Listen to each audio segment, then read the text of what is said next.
There we are. Welcome into Pac-12 review-ish.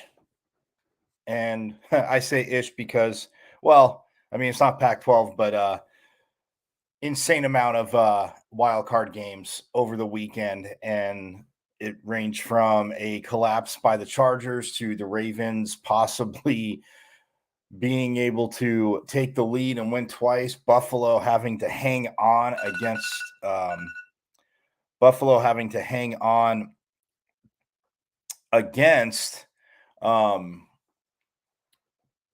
Miami. And man, hats off to Mr. Thompson, man. Third string quarterback or not, practice squad guy or not. I mean, they dropped some passes of his. Yes, the Buffalo defense made plays when it needed to. Miami somehow able to score points. But again, we have Tyreek Hill and Jalen Waddle, who, of course, while both of them dropped passes yesterday, that'll do it. But yeah, talk a little teeny bit about that. Oh, sorry for the beginning. By the way, I am Michael Carasino. Yes, at Diablo00 on Twitter, as you see. And we are, again, wrapping up the Pac-12 football season, putting the bow on it last week. Chris Cartman, follow him on Twitter at Chris Cartman. Again, the publisher of Sun Devil Source for 24/7 Sports. Again, we talked bowl season. We talked transfer portal. We talked a little bit of ASU hoops too, which, again, yes, I would have been wearing it anyway. But that being said, they did get the sweep of the Oregon schools up in Oregon. So went to Eugene and beat the Ducks, went to Corvallis and beat the Beavers. And they are 6-1 in conference play. And Arizona lost to Oregon on the road. So the Sun Devils right behind the Bruins in the Pac-12 hoop standings, and UCLA will just happen to be in Tempe on Thursday. So yeah. So So yeah, we touched on that at the end, but I mean, transfer portal, what the rest of the teams are doing, obviously what USC did. The first year coaches, I did not get to ask again, our conversation, I have things planned, but again, in talking, our conversation goes different ways, and there's absolutely nothing wrong with that. But the first year coaches that were in, I'll touch on that a little bit too, because pretty much all did very solid. Very, very solid. I mean, Lincoln Riley, obviously at USC, chance to go to the college football. It goes to the Pac-12 championship game, and they fall short against Utah, as we know, we've touched on. But Kalen DeBoer up at Washington, heck of a season for that man too. Dan Lanning at Oregon, heck of a season for him up there as well. So those three, I mean, look, when you get down to breaking down all the X's and O's and a few things here and there, it is one of those things where um when you think about it, I mean, it's just say, oh, if every rainbows and unicorns, but I think, and the defense again in the Pac-12 championship game, again it was Utah, but for SC, I mean, if let's start with that. Let's start with the first year coaches. So for USC and for um, Lincoln Riley, again, he came in, the offense looked, and him having Caleb Williams, who again transferred in from Oklahoma, no surprise there. Caleb Williams transferred in from Oklahoma, and I tell you, he did a phenomenal job, because it definitely helped Lincoln Riley with what he wanted to do on offense and the athletes they have. I mean, look what they had on offense. USC, very good offense. The talent, the depth that was the talent that was there. The transfer portal guys, and we touched on transfer portal the other day. Again, you can put, like Chris said, you can have plug and play guys. Guys come in, and you're like, man, we can absolutely do this. This is unbelievable. So the transfer portal, it helps that way. If you get plug and play guys, well, Caleb Williams, obviously one of those guys, but he knew Lincoln Riley's offensive concepts. And that is huge. And I said that all season long, but why is it huge? Because of the coverages. When you're looking at coverages, when they're looking at film, but what Lincoln Riley wants to accomplish. So look, regular season, Oklahoma, and at Oklahoma, but USC. But then postseason, I mean, that if you take the full body of work from where the defense started to how it ascended during Pac-12 play, and then you take again what happened in the Pac-12 championship game, minus Caleb Williams, obviously with the hamstring, try to tough it out. But Lincoln Riley overall, to me, would get an A minus. What's up, Matthew? And yes, I will get to yes, I'm going to get to Deion Sanders. I'm going to get to the new coach hires too before I get to the ASU coaching staff. So yes, Matthew, we'll get to Deion. I mean, hey, Matthew, I will say this: I am not the NCAA.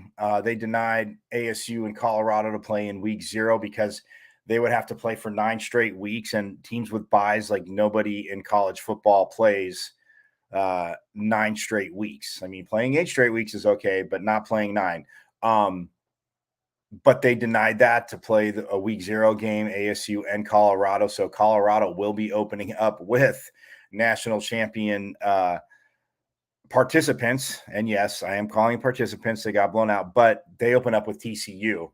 So yeah, we'll follow that. But no, I definitely will get to new coach hires, because we'll get to ASU. Before we get to that, though, I'll get to Deion, Matthew. So great question. But yeah, for Lincoln Riley, you look at everything. I mean, Caleb Williams wins the Heisman Trophy. We know this man can coach quarterbacks. We know this man was very sought after. Bob Stoops, the way he stepped down at Oklahoma, some people had issue with it. he stepped down in the summer. Lincoln Riley took over as more of a passing of the torch from Bob Stoops to Lincoln Riley. Comes out to Southern California. And like I said, you land Caleb Williams and others will come. That also helps the recruiting class, which USC, again, has on the early signing day,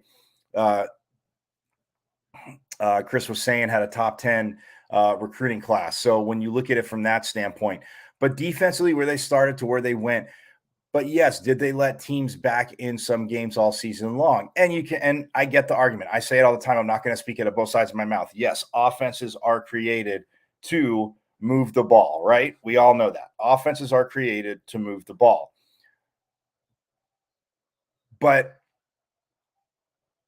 Caleb Williams, I mean, what he meant to that offense, even before he got dinged up, was huge. The receivers, Travis Dye, the running back, until he went down. Yes, they had other running backs that did well. So offensively, I definitely give them a solid A. Defensively, from where they started to where they finished, taking in the full resume, the full body of work. What happened against Utah in the Pac-12 championship, and Tulane, a very good team. And I don't want people out there to say, "Oh, Tulane," right?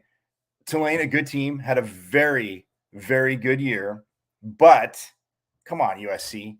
Your quarterback throws for 452 and 5 touchdowns, and defensively nothing. So no, it should. I'm not for the knee-jerk reaction either. Oh, he needs to get rid of his defensive coordinator. But you can't have meltdowns like that. And when we're going over the head coach, obviously everything like his staff, everything like that. So I would have to give them. I would give Lincoln Riley an A, and again, not easily, because like I said, you get a mid to high A offensively. What he did, guys he got from the transfer portal, dealing with injuries, the Battle of LA, the way they played UCLA.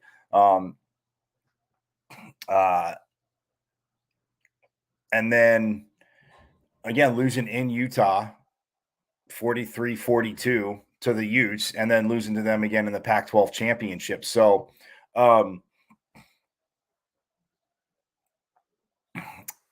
it's I give him an A.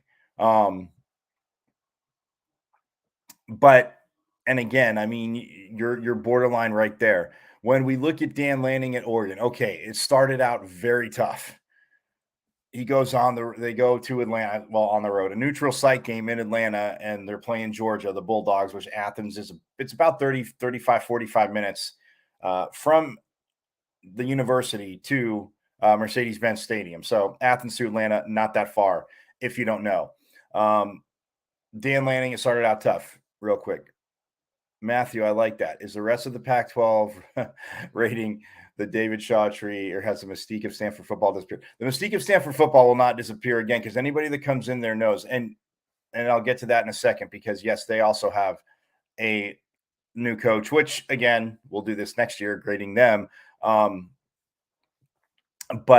yeah, I don't think the mystique of Stanford disappeared, because David Shaw, again, I know I've heard some NFL teams asking about him.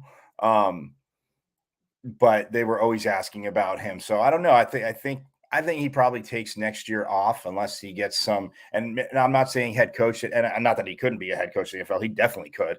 What David Shaw has done, and again, what he kept going. Again, this year, the end of last year, and even this year, just wow. I mean, for Stanford, so he steps away, but I don't think it's disappeared. Matthew, I'm with you on that, but I digress. Back to Oregon, Dan Lanning. So it started out tough. The season started out very tough for Oregon. They got just blasted by the Dogs, who, well, were the eventual back-to-back national champ. They were the defending national champions, and now they are back-to-back national champs. But then they stick with Bo Nix, which I thought they should have went with Ty Thompson. Again, everybody's an armchair coach, everybody's an armchair GM, whatever you want to say, coordinator.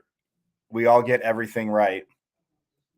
And we all get everything right, in real time, hindsight, everything. Of course, we're always right. But I mean, I had to admit I was wrong, because for a huge amount of the season, Bo Nix, to me, was ascending every week under new ASU head coach and ASU alum Kenny Dillingham, who was the offensive coordinator, quarterbacks coach, offensive coordinator. And we saw what Bo Nix ascended to. I mean, he was right there with Caleb Williams, but in that last week of the season, and again, I don't think the Heisman's always overreaction. Yes, I think the Heisman, when they are putting up candidates, they look at the full body of work.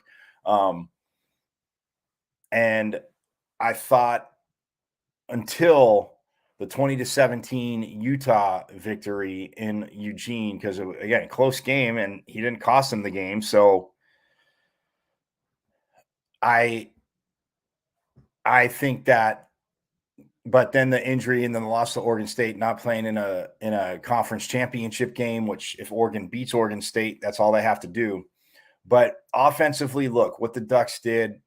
Phenomenal. Defensively, they got after it. There was quite a few games they got after it, and Dan Lanning being defensive coordinator, defensive guy, you would kind of expect that. Kenny Dillingham with the offense and what he can do, you're like, wow. They ran the ball well. Letting some teams back in games. I mean, that was the one thing, and I mean, everybody does it. I get that, but for Oregon and what Dan Lanning did, and after that first game, again, to get all the way to run the gauntlet, beat a ranked UCLA team. Granted, it was up in Eugene, but a huge matchup that week, and a lot of people were on the Bruins, aka this guy. But man, I just and how Bo Nix played like I said, that until the Oregon State, and Bo Nix didn't play bad. Look, Oregon State came back; they earned that victory. If you watch that rivalry game, the old Civil War game, it's one of those things where you're like, wow. I mean, Oregon State earned it. So people say, oh, they gave it away. They did this or they did that. They gave it away. No, Oregon State earned it. But overall, the overall coaching job, and again, you look at transfer portal, you look at Bo Nix, comes in, and but Dan Lanning saw something there. Kenny Dillingham saw something there, and what they got him to do and the season he had. And look, like I said, running the ball offensively, the way they were able to spread it around, what they did to a lot of teams, man. I like what they did, defensively. But look for Dan Lanning, and I'm right there. I give him an A-, because again, when you take the full body of work, it's not overreaction to the Oregon State game, but look, you have a chance to play in the Pac-12 championship game. You win, you're playing USC, maybe a whole different outcome. To overstate the obvious, because Utah wouldn't be there. I know, guys. You picked up on that one. Anyway, it is Monday morning, right? But no, but I give him an A-, because you come in, you get beat down by Georgia in game one, and really no adjustments. Yes, he coached the defense, and I gave him a hard time because I'm like, well, the defense. Look, they graduated. Well, there's a lot of guys graduated, gone, drafted. I mean, in the NFL draft, it was huge what Georgia got drafted, as we all know. We saw it. But man, you go in there figuring you have a clue, no adjustments. You're trying to play tempo. Slow it down a little bit. Keep their offense off the field. Give your defense at least a little bit more of a breather. I mean, but the way Stetson Bennett and the Bulldogs opened the season, man, it was crazy. But look, it's definitely an A- for Dan Lanning at Oregon with what he did. And it's again, Oregon, hopefully they're not going to leave the conference. We'll get to that at a later show, because everybody's now to obviously with SC and UCLA going to the Big Ten after next season, because you're trying to get out early. But nope, I'm all for the Pac-12 not letting them out early. You want to leave, fine. But if you try and leave early, this is what you're going to be paying, and it's going to take you a few years to make money. So, and with UCLA, and like I said to Chris last on Friday, complaining about it, that's that. But look, Oregon right there, Dan Lanning gets an A-. Then we go down to the Pacific North. We stay up, I should say, in the Pacific Northwest with Kalen DeBoer and the Washington Huskies. He recruited Michael Penix Jr. back at Indiana, because Michael Penix Jr., transfer portal guy.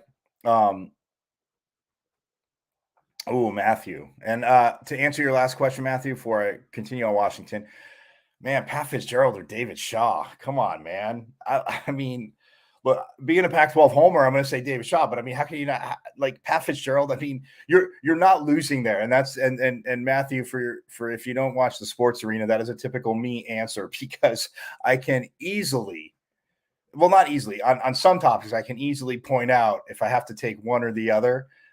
I can wrap it around to taking both. But okay, look, you know what? I'm going to give you. I'm going to be fair. I'm going to say very, very just David Shaw, because I mean, I've seen what he's done. It's not about when he took over Stanford, obviously, Jim Harbaugh had left for the NFL, and you figure, okay, first, year two, and there's no, yeah, guys may have left, but there's no transfer portal, as you and I both know, Matthew. But man, you look at it, and to keep it going for as long as to keep it going for what he did. Yes, the last 2 seasons I know, but overall, I mean, come on, David Shaw, like physicality, Stanford, and Pat Fisher. I'm not going to keep arguing myself out of it. I'm going with David Shaw, but you can't go wrong with either one. But yeah, for Washington, will Kellen DeBoer? I don't think so, because you know what? He got Michael Penix, and this is where we're going to get to. Thank you, Matthew, for teeing that up. He recruited him back in Indiana, and people in the Pac-12, we heard it all year long, and he was very familiar with him. And Michael Penix Jr. has some insane games at Indiana, and I mean, he won a little bit, and going toe to toe with some of the Ohio States, and even Michigan when he's there, Michigan State, like you can see the talent in his left-handed quarterback. So DeBoer comes from Fresno State, gets the job at UW, and man, he gets Michael Penix Jr. And I mean, Washington, an 11-2 team. Like, I mean, you you look at, yeah, because they won their. I want to get it. I want to get it right. I'm printing Washington in my notes. I have it here. They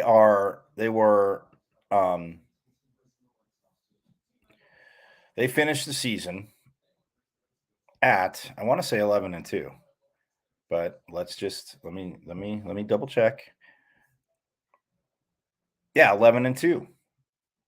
11-2 for the Huskies.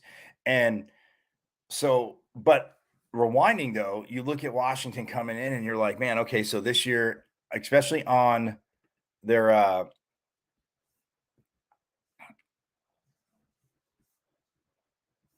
schedule, when you look at the Huskies like this season, because they do play Michigan. Well, they beat up Michigan State this year, but yeah, you look at their schedule coming in, right? And they open up with Kent State, Portland State, but then they hosted at the time number 11 Michigan State, controlled that game, beat them 39-28, turn around and beat Stanford. And again, we didn't know, and Stanford had already lost the game to USC, but it was 40-22. They lose in the Rose Bowl to UCLA. Then they came here to Tempe and lost to ASU in a shootout, 45-38. Then they turn around, they beat Arizona, beat Cal, beat Oregon State, 24-21. That was a hell of a game. They beat Oregon in Eugene, who was number 6 at the time, 37-34. Destroy Colorado, beat Washington State. That loss to Arizona State literally cost them being up in the rankings. They would have been, to me, above USC, because they're going to credit the Big Ten. But you look at their Pac-12 schedule, and they get hammered for this. And every conference, again, you're not playing everybody, but they skipped USC and they skipped Utah. Yeah, they skipped USC and Utah this year in the regular season. So, and again, didn't have a chance to go to the Pac-12 championship game and play SC, because the only problem for them is with tiebreakers and games, they needed Colorado to beat Utah the last week, but we'll digress. So you look at that schedule again, 11-2 for the Huskies, a huge bowl win. So for Kalen DeBoer, like, I don't think, Matthew, I don't think he looks for greener pastures. I look at what they did. Now, my one gripe, for those of you that watch the show, Michael Penix Jr. I mean, come on. He passed for, I mean, he led the Pac-12 in passing, right? He led the Pac-12 in passing yards, and he did it.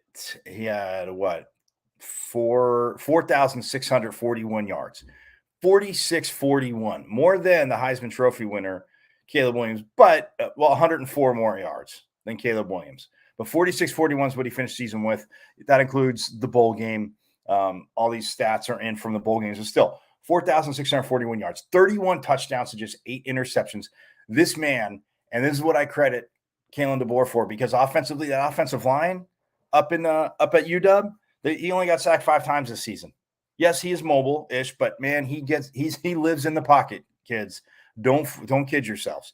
4,641 yards and 31 touchdowns, tops in the Pac-12, and completing 65.3% of his passes. So yes, he threw at a high clip, right? Because he completed 362 of 554 passes, 554 attempts, 54 more. Caleb Williams got to 500. He completed 333 out of 500, but still 554 attempts. He completed 362. This young man, and you saw the talent in Indiana. So look to transfer it to Washington.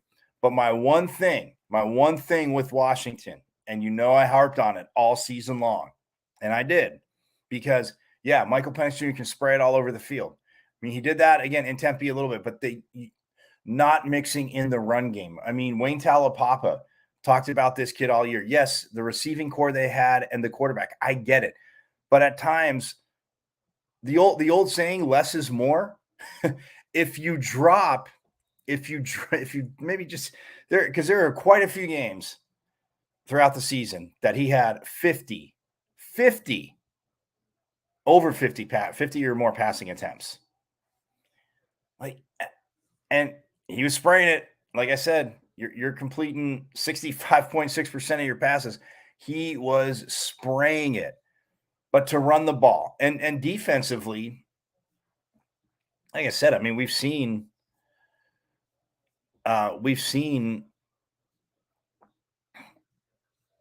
there's talking about their schedule. I mean, defensively, it's a team that definitely put up quite a bit of points. And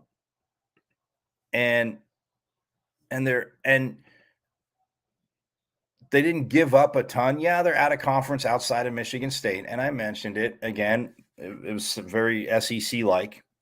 And SEC fans, I'll take shots at you because, when you play against, those directional schools, it's one of those things where very frustrating. But they opened up with Kent State. Again, gave up 20 to Kent State. But then they had Portland State. They won 52-6. Gave up 28 to Michigan, 22 to Stanford. Lost, gave up 40 to UCLA, 45 to ASU. Then they outscored Arizona 49-39.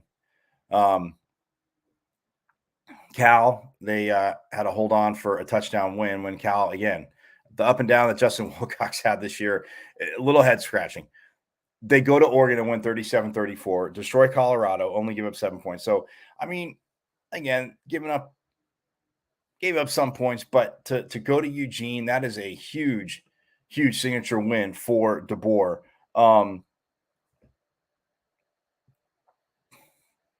But running the ball more again, and it's not just because I'm like, oh, you need to run the ball. Yeah, if you can throw it all over somebody and they're not stopping it, why? And I get the other side of that in coaching.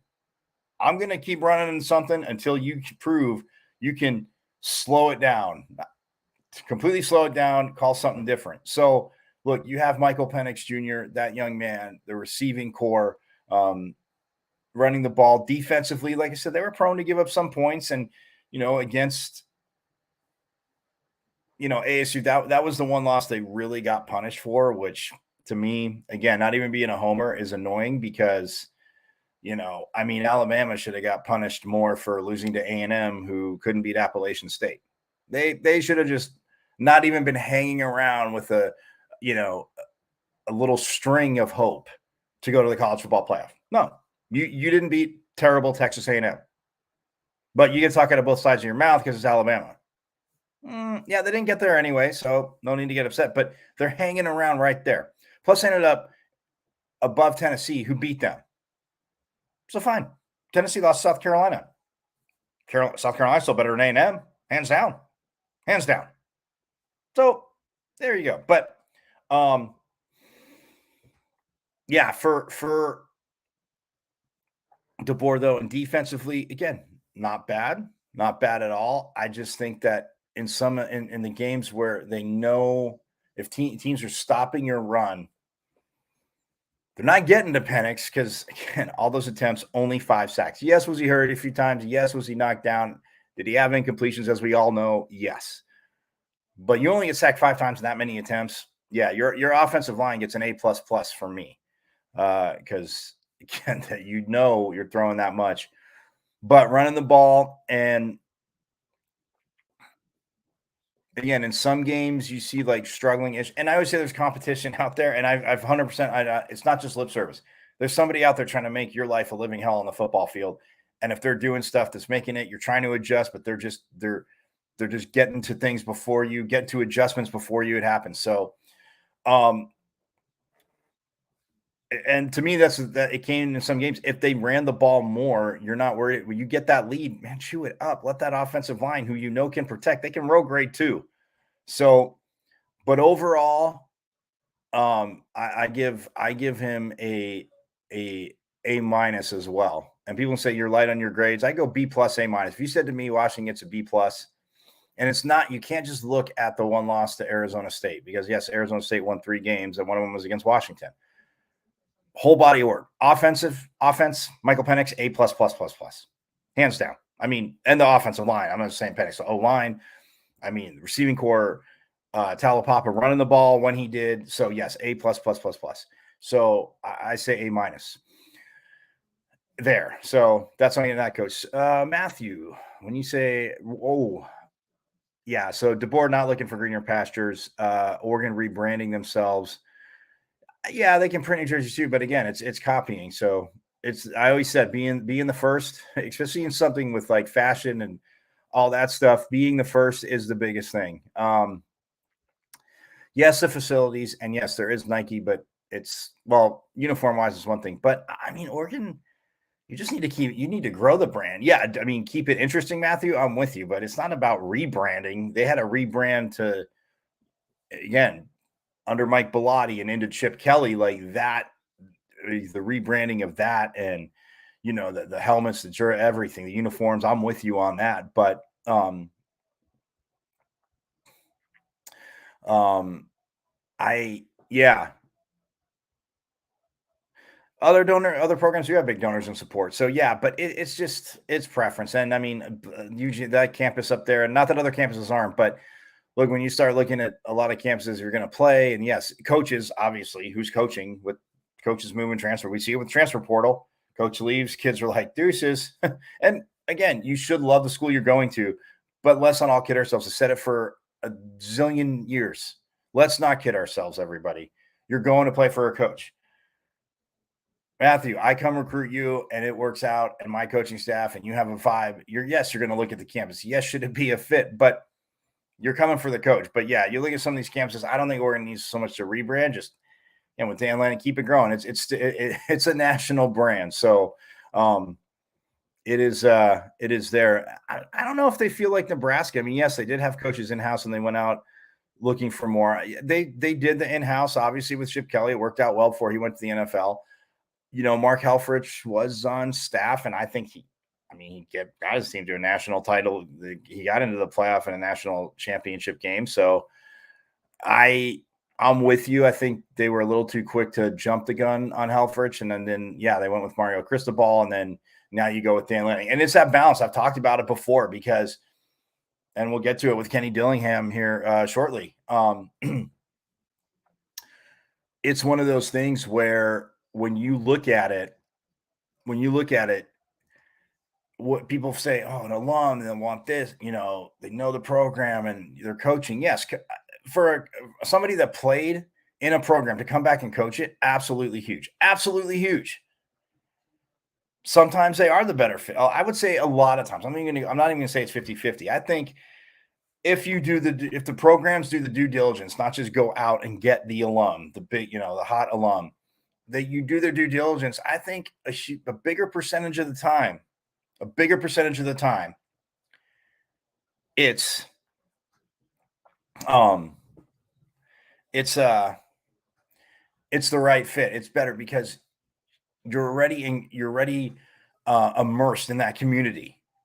So you know it. Yes, so you've been away, but you still know it. You know a lot of the ins and outs. Recruiting is literally, they always say, straight from the heart. I mean, it would be because you have a love for that alma mater and not a lot get to coach it. But that's where I lean. I lean that way. But at the same time, I'm not going to turn down looking for someone else because somebody with an outside eye can bring a lot too. So if you're doing your due diligence and they're there, yes, I am with it. So on that. But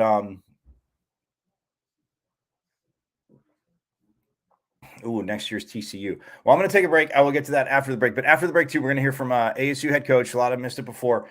Kenny Dillingham. So again, enjoy everybody watching. Matthew, I definitely enjoy you chiming in. I love these questions. And hopefully I'm answering them fair for you and not waffling like my friends on the sports arena say. So we're going to take a break and we will be right back with Coach Kenny Dillingham. And then after Coach Dillingham, I was going to try and get to Coach Ragle and Coach Aguano. Don't know if all the time, but I could do it on Friday. So that works too. So we'll have Coach Dillingham and then Matthew. I will answer that question. It'll give me a little bit more time to do it, but step aside really quick and be back with ASU head coach Kenny Dillingham.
Obviously, when the new coaching staff comes in, I mean, I know it's a little cliche. You have to hit the ground running. I mean, recruiting wise, I know you're going to get to you hit the ground sprinting. How quick were you able to get on the same page with the coaching staff, and then to about what you're going after, who's been recruited? But how big was it also to have Coach Aguano? You retained him, but I mean, in this process too. Yeah, it was huge. He understood our roster. He understood the kids we were already recruiting. So we got to help us stay on top of those guys. So it was critical for us.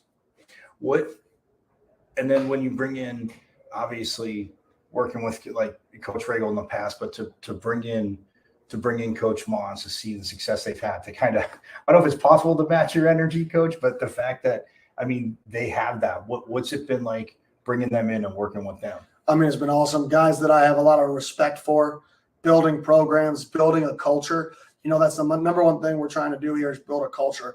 And, we have a bunch of guys on staff that have built a culture before, right? Even Coach Samples, he's been around, his father was just won a state title, and he's been around what the culture's supposed to look like. And I think that's really the number one thing for me is with the guys we've hired is, are they going to build the culture we're trying to build? And then I was talking to Coach Tuitele and asked him about being part of like the Army-Navy game and obviously the what it means to coaches, players, obviously the Armed Forces academies, but to see that passion. And I asked him about working with you, but on the other side, bringing in coaches that, like you said, I mean, yes, they have to have the passion. Yes, they have to have the drive and the energy you talk about. But in his case, I mean, for him to be a part of that on two different occasions was, not that's ever a no-brainer, but it's almost kind of a no-brainer to bring him in to see, obviously knowing the highest level of passion, because he called him and he goes, that's their Super Bowl. Oh, yeah. I mean, he's a guy who you try to find somebody to say something bad about him, good luck. I challenge anybody to call every coach they know and find one person to say something bad about him. Everybody raved about him. I mean, everybody I called, I had never met Coach. Right. I had just heard every time I'd call somebody, because I interviewed about 9 to 10 O-line coaches, and everybody kept saying do you know this guy? Do you know this guy? And his name kept coming up. And I'm like, well, I don't want to hire somebody I don't know. So I just kept putting him to the back burner. I'm like, oh, I don't know him. I don't know him. Everybody kept saying, do you know this guy? Do you know this guy? So eventually I'm like, well, crap, I better get to know this guy. And he's just one of those guys that everybody speaks. They're like his biggest salesman is everybody I spoke to. And they talk to just about not only the coach he is, but the person he is. And I think it was just a combination. When I get on the phone with him, I'm like, oh my gosh, this is, I can feel it. Like I can feel what everybody's talking about. And then talking to obviously you have to address the team. And last year, everybody knows new coaching staff's not coming in if you're winning big. So it was a tough year. But for the guys that are back that didn't choose to go into the portal, what have you kind of seen and felt from them energy wise and just where they're at? Yeah, I mean, I've only been around them because we went on break. So I had a 15-minute meeting with them, about 90% of the team individually, a 15-minute meeting. And it was just about what it's going to look like. We're going to work harder than anybody in the country, having more fun than anybody in the country. That's the challenge.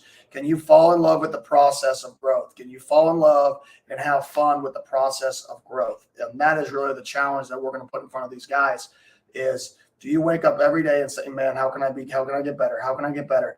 And can it be something that you're so obsessed with that you enjoy it?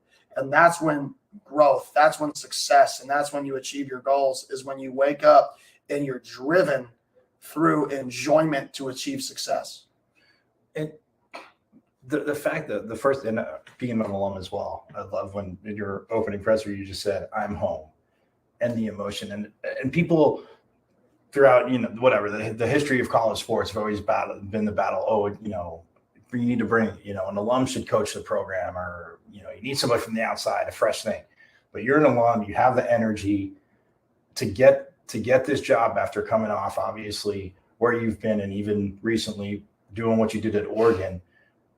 How important is it to you and your family to be here? Oh, it's unbelievable. I mean, we went to Zoo Lights the other night. I try to take one night a week and be able to make sure I get to hang out with my wife and Bree and my son Kent. So we went to Zoo Lights the other night. It's just different when you're home with family. When you're home, it's different. It matters more. When you have, it's not just a job. It's not just, oh, this is the next step in my job. This is the next job I have. This is a place that I want to be at forever. It's a place that's deeper than just I'm the head coach at. It's a place I was a fan of. It's a place I tailgated at. It's a place that family's a fan of. It's a place that means more to me. And because you said, I know you had said that you wanted, obviously, it to be fun to come to games. And obviously you're in the industry, winning is always going to bring more people out. I mean, the diehards, like you said, are always going to come out, always going to tailgate and support, maybe be frustrated, be happy, whatever. But what is it to more so engage, obviously, students and everything? What's the biggest challenge there for you in doing that? I think for us, it's just creating an excitement around the program. I mean, people need to know. Everybody says, okay, well, how do we take the next step here? How do we start getting in the right direction to where everybody thinks this place can be? And it starts with them, right? We bring in recruits and there's a half-sold stadium, right? Well, they're going to think this place doesn't care about football. So that's just the bottom line. There's nothing we can do about it. If we bring in recruits for our spring game, and we have some of the top players in the country here, and that place has 45, 50,000 people, and it's rocking for a spring game, right? Well, guess what? Those recruits are going to walk into this place. They're going to see this city that's unbelievable. They're going to see the campus that's unbelievable. They're going to meet what the school has to offer and what the city has to offer. Then they're going to be like, and you had 45,000 people for your spring game? You actually care about football? That's why I say we need to activate the Valley. Because when you think about this city, when you think about the Valley, and you think about 45,000, is that really that many people to get to show up? No, it's not. And if we can get that activated, if we can get those people involved to show these prospects, man, this place cares, our staff can do the rest. And with the staff, obviously, like I said, you've worked with you've been here, you've worked with different coaches. As a coach, you always hear coaches say, you have to be your own person. You've got to where you are because of what you do. But what have you taken from some of the other coaches that you've worked with? What have been some of the big teaching points for you, but that you've been able to take and implement, but also make your own. Yeah, I think the biggest one is Coach Mike Norvell. And him is just staying the course. You know, when you're taking over a program, don't waver, stay the course. You know, I was there at Florida State when we took over the program, and we didn't have much success for a year and a half. Started 0-4. But the second half of that second year, we finished 5-2. This last year, they went 9-3. But you know what it was? It was stay the course, and it's always about the work, right? There's no shortcuts. It's going to be hard. It's going to take time, and you're going to put in the work. And there's no way around it. You can either enjoy the process and enjoy the work, or you can be miserable through the work. But either way, it's going to take the same thing to become successful. It's your choice if you want to enjoy it or if you want to be miserable through it. And I've always been, my culture is we're going to enjoy the work, right? So we can actually look back at the process of what got us here and be like, dang, remember how hard that was? And laugh about it because you enjoyed that process. It wasn't miserable. No, and when you say that too, obviously with recruiting and the transfer portal, I've heard coaches the last few seasons, and I'm not saying complaining, but just not only are you recruiting guys, whether high school, JUCO, to come in, but with the transfer portal, you brought these guys in for a reason. So what's the challenge for you? Do you agree with the statement you constantly have to re-recruit the guys even that you have in? But what's the biggest challenge for you as a head coach and the coaching staff in doing that? No, it's just telling the truth. We're always going to bring in players that we feel like can help our program. That's it. From now until forever, right? Every recruit I talk to, every player on our team, it doesn't matter. If there's somebody that can make us better, we want them. That's the only right thing to do for everybody else on our team, is that if there is a player that can help us, we're going to try to bring them in there to help us. Us as a staff, we're going to prepare you. We're going to play the best players. It's your job to be the best player. But we're always going to strive to bring in the best players that we can bring in here. And then, but to that, do you feel that there is kind of the not that they need to be, I'm not saying like pampered, but to kind of be re-recruited just because of the transfer portal? You can say the word re-recruited I wouldn't necessarily use. Okay. Some staffs will re-recruit, put on the full pitch of how much we want you. That's not how I operate. I want people who want to be here. I want people who wake up every day, walk into the building and say, man, I am blessed to be here. Bottom line. Because there's a lot of people who want to be here, and we just proved it, right? Yep. In 3 weeks. We proved how many people want to be here. Good players want to be here, right? So for me, it's about explaining the truth to people about in life, you better work. And that's what you're going to do if you stay here. That's what you're going to do if you come here. You're going to be ready to put in the work, right? And you're going to be able to fall in love with the process of the work. Cool. Awesome. Perfect. Well, thank you so much, Coach. Thank you. Appreciate it. Appreciate it. Good to see you again. Well, that was Coach Kenny Dillingham again a few weeks ago. Definitely got to shout out him for wanting to do that. I mean, it was him and the whole staff getting to talk to, and lucky enough. And again, shout out to Kenny Dillingham, obviously, Jeremy Hawks, SID, Connor Smith, all that helped with that. But Jeremy Hawks helping get that together with Coach Kenny Dillingham. And you hear it there, wanting to be somewhere. And I love the fact that you didn't say re-recruit. And I wasn't saying that, players, they're not going to re-recruit me. Again, I'm saying you need to be pampered. If you want to be here, they're going to show you the love, as they say. But yeah, I just, you can't not feel energy when you talk to him. I mean, press conferences, and people say, oh, well, it's just, is it just, interviews? I mean, that was 2 hours of interview.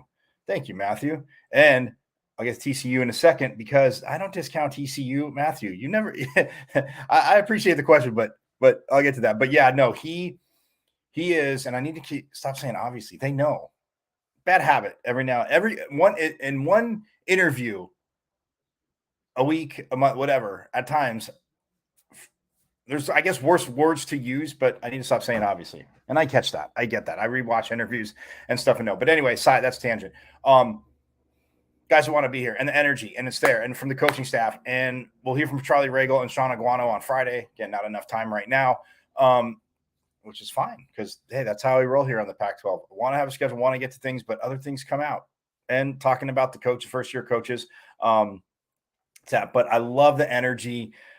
Spring ball is going to be very interesting.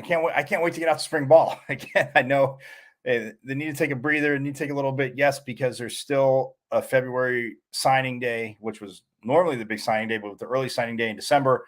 And we did that right after the early signing day. So that was very, very awesome. But again, shout out to ASU football, obviously Coach Dillingham, Jeremy Hawks, Connor Smith, SID staff. Thank you. That was, again, a phenomenal thing to be a part of. And they want to be very proactive, again, with media, not just they want to be proactive, which is good. Okay, so Matthew, two things. You asked, was Colorado's hiring Deion Sanders an effort to move away from the Pac-12 or move to save the Pac-12? I think look, Colorado already bailed on the Big 12 anyway. So, and again, not that they couldn't go back, but and that was the whole Texas thing. And now Texas is jumping ship to the SEC where they're not going to be like, oh, we get all this because we're Texas, because Georgia, Bama, Florida, I mean, the whole lot of them. LSU will look at them like, okay, you're dreaming. So all that hoopla and Tom Osborne from Nebraska, as a lot of you know, excuse me, pardon me, as a lot of people know, Matthew, Tom Osborne was the one that jumped ship because of how Texas was trying to negotiate with money and rights and the network, and it was ridiculous. And Tom Osborne's like, we carried you for how long? So, I mean, yeah, Texas may have been good. I'm not saying good, but Nebraska, yeah, come on. I mean, it might be a minute. I know for Nebraska, I'm not taking shots at you, Allie Stark, not taking shots. But to say the least, and Tom Osborne, they did the right thing there, even though I'm not talking about against conference jumping, but in that instance, good for them. And Colorado came to the Pac-12 with Utah. So, I mean, look, Deion was being at Jackson State and now being in Colorado. I mean, yeah, a little chill. I just don't think he wants that Big Ten schedule. I'm not saying because of the challenges of the teams. No. I just don't be in the Big Ten. And so I don't know that part. I don't think I'm not, when I say I don't know, I'm not speaking for Deion, obviously. Love Deion, but so if they do, I mean, they have their coach. Look, he can coach, he can motivate, and we'll see. But he's going to suffer a loss against ASU. So thanks for calling ASU out during the national title game. I know you were trying to not say it that way, but it kind of came off that way, Deion. Next year's TCU, Matthew, I think can be TCU. Look, Sonny Dykes, we know, can coach offense. I mean, outside the fact we all know, and again, Mike Leach, who recently passed away, he's a descendant of the Mike Leach coaching tree. But you had a Heisman finalist. Defensively, they drove me nuts, Matthew. I said it on Monday. I mean, I'm over it kind of, but they did not adjust on defense. I'm not saying Georgia doesn't win. Georgia wins that game anyway, the way they played, but it's not 65-7. Your defense did not adjust at all. And Max Duggan did miss some throws. People saying, well, they're saying he's not. Look, he was accurate this season, but he missed some. And yeah, the defense, though, I mean, Georgia was just having a field day. The offensive line was having a field day. They couldn't get pressure on Stetson Bennett. No matter what side he ran to, if it got flushed, a stunt, nobody had contained, at least to stretch it out, to get some support. Like, it was frustrating. But, man, next year's TCU. Well, I'm going to say TCU stays there. So does that count, Matthew? I think next year's TCU could be TCU. Because offensively, I know, again, lose top receiver, Duggan, but and look, if they start to get hosed in the rankings because of the outcome, I'm just going to say this. You all know how I feel. Ohio State, there are times you should have been hosed in the rankings. Yeah, you had a close game against Georgia. Great. If they somehow Georgia seemed flat against you, I don't know. It took a missed field goal. And yeah, Ohio State played good, but you couldn't run away from Georgia. It's not like people, oh, yeah, they should have. Yeah. But man, I don't. Washington, Matthew. Washington could be next year's TCU, and I know that's kind of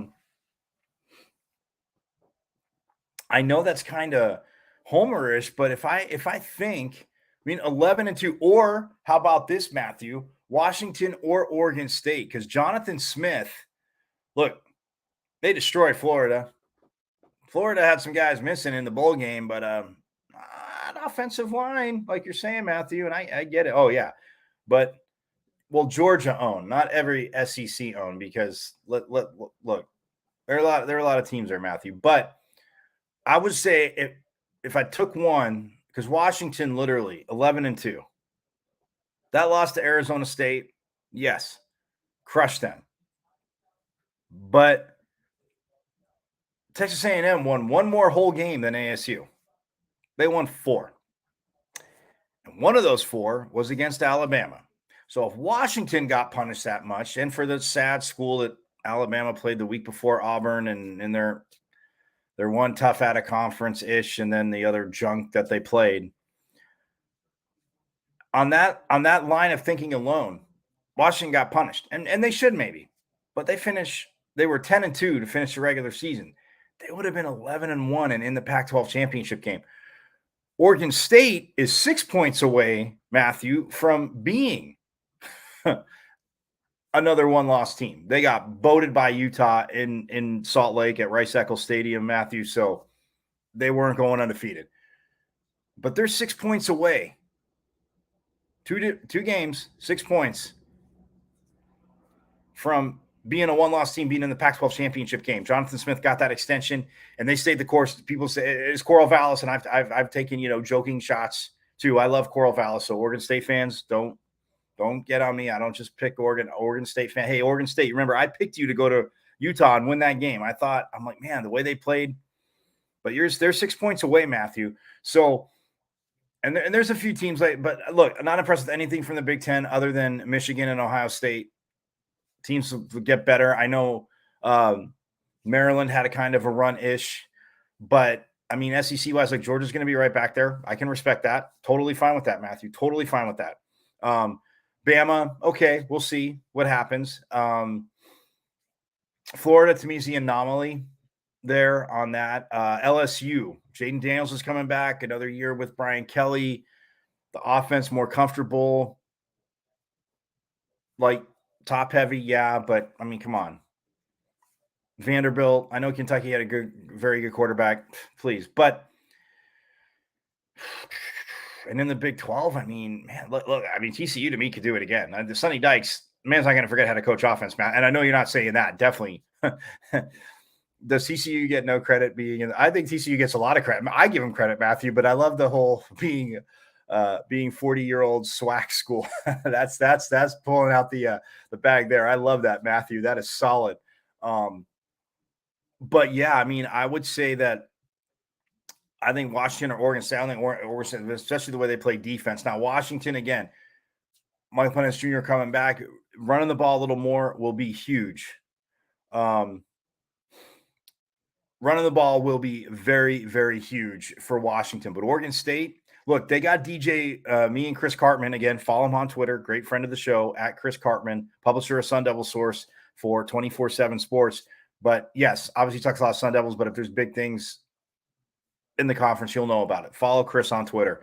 Do yourself that favor. And follow me on Twitter at Diablo00 because I got some stuff too. But I will say this to you, Matthew. I think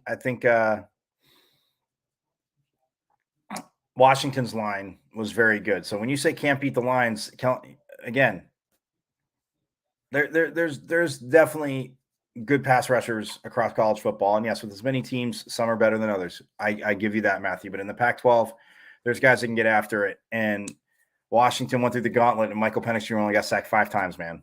5. So I'll tell you. And Oregon State's very physical too. Oregon State's that Stanford mold that you were talking about. I was talking about earlier, Matthew, that you brought up. Oregon State, Stanford, and Utah, 2 most physical teams in my – if we go since 2000, let's just say we'll go recent history because I know if we go too far back for the kids, Matthew, they get lost. No, I'm kidding. But if you go back to 2000, 2 most physical teams in this conference, and granted, Utah didn't come until 11. Didn't come until 2011. But since 2000, Stanford and Utah, you play those 2 teams, you hopefully have a bye the next week. Or hopefully you're coming off a bye before playing one of them too, because it is going to be very, very They're going to be physical. They're not going to, I'm not saying they're going undefeated every year. I'm not saying that, but it's going to be physical, Matthew. So the Stanford effect, and I think you get that because Utah, Kyle Whittingham's the best coach in the conference. Doesn't pay me to say he's the best coach in the conference. Others can strive to get to him, but when they came in, people were like, oh, Utah, it'll be nice for people. Yeah, he recruited, he got guys, and physicality, like I said, you can have physical teams, you can have nasty teams, but overall, beginning to end of game physicality, you might win the game, but you might not out physical them. And you can win the game. You can win a game without out physicaling somebody. There are going to be plays made, but I'm saying you're going to be beat up. It's going to be tough. Kyle Whittingham there. So, your wife is home. Well, hi, Matthew's wife. That is awesome. No, ASU, look, fractured by the fire. If they would have taken very crazy long to hire, we're trying to go after somebody and they still hadn't hired anybody. And, if it's not hired, but they would have missed out on early recruiting day. So that would have been very, very, very unfortunate, Matthew, as we know. But no, if it would have went a little bit longer and maybe you don't get Kenny Dillingham and he's not able to bring in that staff. Vince Amy, too, ASU alum, played, on the Rose Bowl team. So the investigation, yes, is still annoying that there's nothing that's come down from it. And I've said a million times, Matthew, I don't know if you heard me, if they did something wrong, fine, punish them. But now Michigan's under investigation. Every single other Division I school wants this to go away. Because like I said, if ASU did something wrong, look at me, Homer, they need to be disciplined. But then has nothing to do with being a snitch or tattletale. People did something wrong. I want everybody else investigated. And Michigan's now dealing with that too from COVID. I'm not smiling that Michigan is. I'm just saying, if you think ASU was the only one that did it, if you were an Eskimo, like I say to my friends, I could sell you ice if you believe that. But hi, Matthew's wife. Matthew, again, thank you for partaking. Everybody else, thanks for watching too. Hit me up on Twitter at Diablo00. Going to get out of here. And before I get out of here, I'd be very much to say happy MLK Day. A man that, again, strove for what is right, what we should be doing. Yes, we're still having a lot of these conversations till this day, which it's always good to communicate. But the fact that we have to still have a lot of these conversations, I scratch my head. But Martin Luther King, trailblazer, a man that did, as we know, great things for human, civil rights, obviously civil rights for African-American people, and just treat them to treat people with respect. And again, to the core message, anybody, but man, enjoy your MLK Day. Again, grateful for where we are, what we're able to do, and have the conversations, be open-minded. But a lot of these conversations, and I'm not saying not because they're not important, but we shouldn't still be having to have. We should have evolved. That's my point. Martin Luther King had it. Evolving, treating people with respect. We're all human beings in the end, man. So how you want to treat people with respect and evolve to that, and with civil rights and everything that the man went through. And yes, I know, like I said, teasing, younger later, but in school, man, you're off today. Kids, Google some stuff, read some stuff about Martin Luther King, civil rights in general, all people everywhere that were with him, that fought for it. So happy MLK Day. And again, thank you all for watching. Hit me up on Twitter at Diablo00. Give me a follow. Send me some college football stuff. And Matthew, I see SEC, but you can beat a lot of those lines. So I have no problem debating that. But yes, I hope you and your wife have a wonderful day. Hi, Matthew's wife. You didn't tell me your name, but I'm saying hi, Matthew's wife. Going to get out of here. Again, I'll see you Friday, same bat time, same bat channel. We'll talk a little NFL playoffs, because there's some Pac-12 players playing in the playoffs that have played in the playoffs. And go Cowboys tonight. You can check us out on the Sports Arena. Shameless cheap plug. You can check us out on the Sports Arena here on Sideline Sports tonight at 10 o'clock Eastern. So yes, the Cowboys game will be on. I will be paying attention to what we're talking about, but yes, my eyes will be on the Cowboys game as they beat the Bucs. I'm being a homer, just like college football. Matthew, I said it right. It's a whole body of work. When I started breaking down the coaches, what they did, whole body of work. Cowboys' whole body of work this year, not just Dak and what he done, this and that, much better than what the Bucks have done. But all of a sudden, the Bucks are just going to turn it on. I love hearing it. All these same people. I love it because all the same people that took. Oh, you're a Huskers fan. Rock on. Hey, I remember 77-28 the year before, Matthew. Real quick, I remember 77-28 the year before when Nebraska slammed ASU.